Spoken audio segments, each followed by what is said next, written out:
आपलं स्वागत. पाहूयात आजच्या ताज्या घडामोडी. पट्टणकडोली तालुका हातकणंगले इथं वंचित बहुजन आघाडीच्या वतीनं ईव्हीएम मशीन बंद करून बॅलेट पेपरवर निवडणुका घ्याव्यात या मागणीसाठी आज पट्टणकडोली न्यू एसटी स्टँड इथं जोरदार निदर्शनं करण्यात आली. गेल्या 15 ते 20 वर्षांपासून या देशात निवडणूक प्रक्रियेमध्ये ईव्हीएम मशीनचा वापर करण्यात येतोय. या संदर्भात नागरिकांमध्ये कोणतीही विश्वासार्हता राहिलेली नाही. ईव्हीएम मशीनमध्ये घोटाळा होऊन ईव्हीएम मशीन हॅक होऊ शकतं. परिणामी या देशामध्ये असणाऱ्या लोकशाहीसाठी हे धोकादायक आहे. भारतात सर्वच निवडणुका बॅलेट पेपरवर घ्याव्यात यासाठी आज सकाळी निदर्शन करून हुपरी पोलीस स्टेशनचे पीआय चौखंडे यांना निवेदन देण्यात आलं.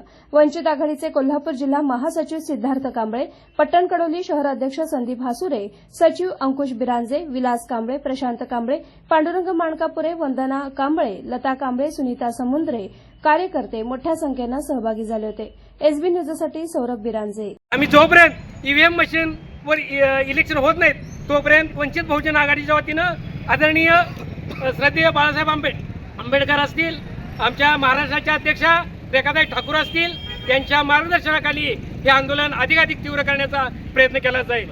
ईव्हीएम हटाव, ईव्हीएम हटाव. अरे मोदी सरकारचं करायचं काय? अरे मोदी सरकारचं करायचं काय? राजकीय, सामाजिक, आर्थिक असा सर्व घडामोडींचा आढावा पाहायला विसरू नका एसबी न्यूज चॅनल आणि नक्कीच सबस्क्राईब करा.